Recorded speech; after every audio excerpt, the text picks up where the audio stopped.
Hello friends, current affairs के नए series में आपका हार्दिक अभिनंदन है। इस क्लास में हम पिछले 2022 से लेकर 2023 में कला एवं संस्कृति में जितने भी महत्वपूर्ण घटनाएं घटी हैं उस पर हम चर्चा करेंगे। इस सीरीज में आज हम ओडिशा मंदिर की स्थापत्य कला पर चर्चा करने जा रहे हैं। ओडिशा मंदिर हाल में ही सुर्खियों में बनी हुई थी। इसके दो कारण हैं। पहला, लिंगराज मंदिर और इससे संबंधित 8 मंदिर को एक विशेष कानून के तहत में लाने के लिए ओडिशा सरकार ने एक अध्यादेश जारी किया था, जिस पर केंद्र सरकार ने आपत्ति जताई। और एक अन्य घटना है कि ओडिशा सरकार ने जगन्नाथ मंदिर के चारों तरफ व्यापक पैमाने पर सौंदर्यीकरण परियोजना के निष्पादन में कुप्रबंधन पाए जाने को लेकर आपत्ति जताई गई थी।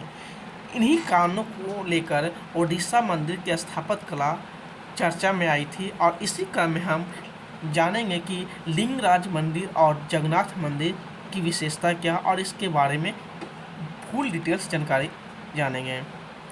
आपके सामने जगन्नाथपुरी मंदिर का चित्र है। ये है जगन्नाथपुरी मंदिर जो ओडिशा के पुरी में स्थित है और इस मंदिर में प्रत्येक वर्ष रथ महोत्सव की आयोजन किया जाता है। जगन्नाथ मंदिर भगवान जगन्नाथ को समर्पित है। भगवान जगन्नाथ विष्णु के स्वरूप माने जाते हैं। किसके स्वरूप माने जाते हैं? विष्णु के स्वरूप माने जाते हैं। और यह मंदिर का निर्माण 12वीं शताब्दी में पूर्वी गंग वंश के प्रथम शासक राजा अनंत बर्मन चोडगंग देव ने करवाया था। 12वीं शताब्दी में कराया गया था। यह मंदिर विष्णु के स्वरूप भगवान जगन्नाथ को समर्पित है। इस मंदिर से संबंधित विशेषताएं। जगन्नाथ मंदिर को मुख्यतः कलिंग स्थापत्य कला की शैली में निर्मित किया गया है। कलिंग स्थापत्य कला शैली नागर शैली की एक उप शैली मानी जाती है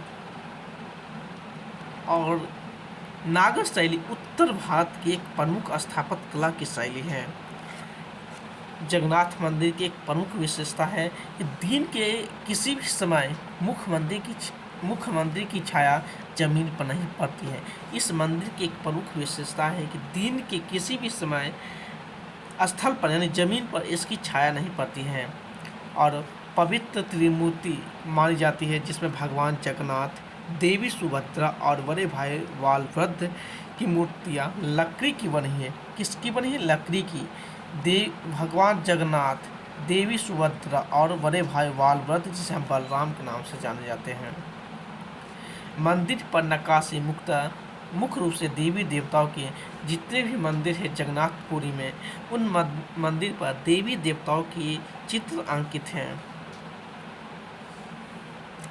कुछ अन्य मुख्य विशेषताएं हैं इस मंदिर के। यहाँ जगन्नाथ रथ का आयोजन होता है। प्रत्येक वर्ष एक रथ महोत्सव का आयोजन किया जाता है जिसे हम जगन्नाथ रथ यात्रा भी कहते हैं। जगन्नाथपुरी मंदिर को यमनिका तीर्थ भी कहा जाता है। क्या कहा जाता है? यमनिका तीर्थ। जगन्नाथपुरी मंदिर को यमनिका तीर्थ कहा जाता है। प्रवेश द्वार के सामने अरुण स्तंभ, जिसे हम सूर्य स्तंभ भी कहते हैं, मूल रूप से कोणार्क सूर्य मंदिर में था।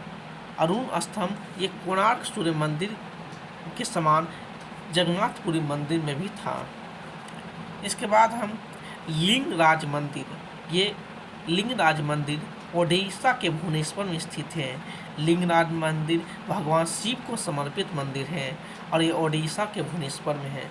इस मंदिर को स्वयंभू मंदिर कहते हैं। स्वयंभू मंदिर जो स्वयं उत्पन्न शिवलिंग माना जाता है। स्वयं उत्पन्न शिवलिंग को हम स्वयंभू कहते हैं और ये भगवान शिव को समर्पित है। इस मंदिर का निर्माण काल का प्रारंभ सोमवंशी राजवंश के राजा ययाति केसरी ने करवाया था। ययाति केसरी ने लिंगराज मंदिर का निर्माण 10वीं शताब्दी में किया था, जो सोमवंशी राजवंश के थे। लेकिन इस मंदिर का निर्माण कार्य को पूरा करवाने का श्रेय 11वीं शताब्दी में राजा लाल तेंदु केसरी को जाता है। राजा लाल तेंदु केसरी को इस मंदिर के निर्माण कार्य को पूरा कराने का श्रेय जाता है।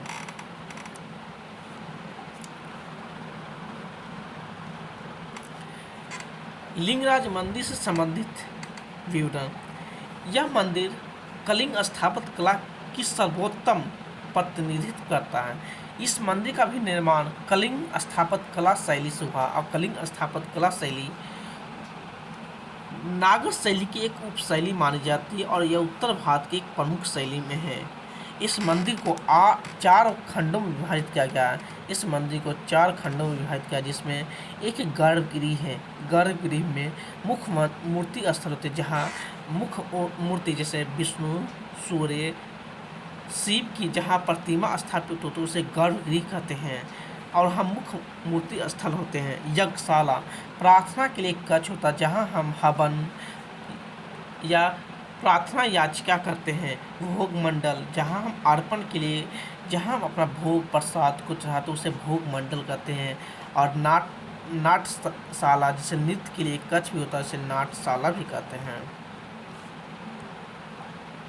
इस मंदिर से संबंधित अन्य विशेषताएं। यह मंदिर ओडिशा में शैव और वैष्णव दोनों संप्रदाय के बीच समन्वय संतुलन बनाने का कार्य करता है। समन्वय का प्रतीक माना जाता है ओडिशा में शैव और वैष्णव का। शिवलिंग को हरिहर के नाम से जाना, और यहाँ शिवलिंग को हरिहर के नाम से जाना जाता है। मंदिर परिसर 4 दीवारों से घिरा हुआ है और इसमें 50 छोटे मंदिर हैं और इन्हीं में से एक मंदिर देवी पार्वती को समर्पित है। देवी पार्वती, और इस मंदिर से संबंधित घटनाएं पूरी हो गई। कलिंग स्थापत्य कला के बारे में जानते हैं। तो कलिंग स्थापत्य कला नागर शैली की एक उप शैली मानी जाती है और इसमें मुख्यतः सैंडस्टोन पत्थर का, इमारती जो सैंडस्टोन पत्थर है उसका प्रयोग किया जाता है।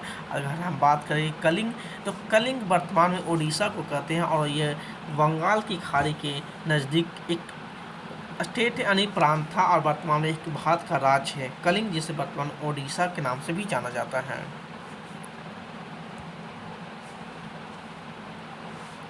इस मंदिर की, इस कलिंग स्थापत्य की एक विशेषता भी है। इस मंदिर को अगर हम बात करेंगे तो देखते हैं कि मंदिर को निम्नलिखित प्रकार में बांटा गया, जिसमें रेखा द्वैल, पेढ़ी द्वैल और खाखा द्वैल के नाम से जाना जाता है।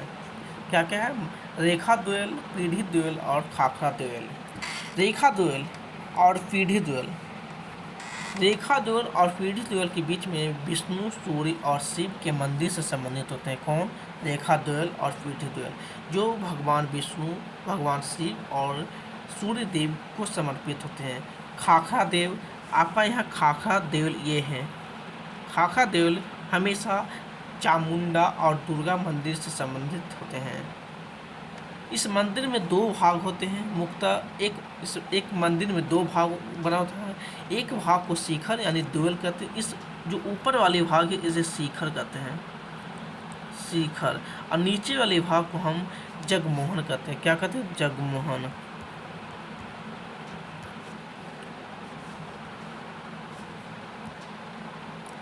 नक्काशी।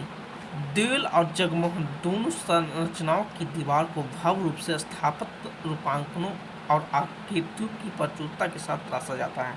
नक्काशी है कि दोनों द्वैल और जगमोहन की जो दीवार है उस पर भव्य रूप से स्थापत्य के रूपांकनों के लिए तराशने के लिए और आकृति को स्थापित करने के लिए ही नक्काशी का प्रयोग किया जाता है। रेखा द्वैल और खाखा द्वैल ये गर्भगृह होते हैं।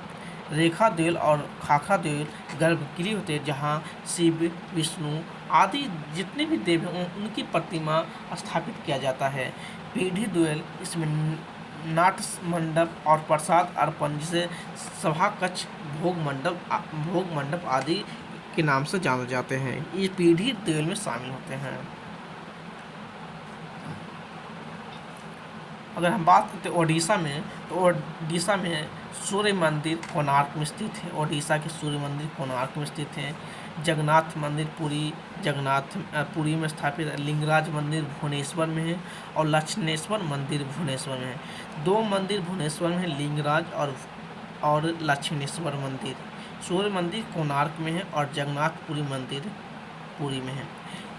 इस करेंट अफेयर्स के सीरीज में आज की क्लास यहीं तक है। नेक्स्ट क्लास में हम स्थापत्य कला के संबंध और भी प्रमुख स्थल पर चर्चा करेंगे।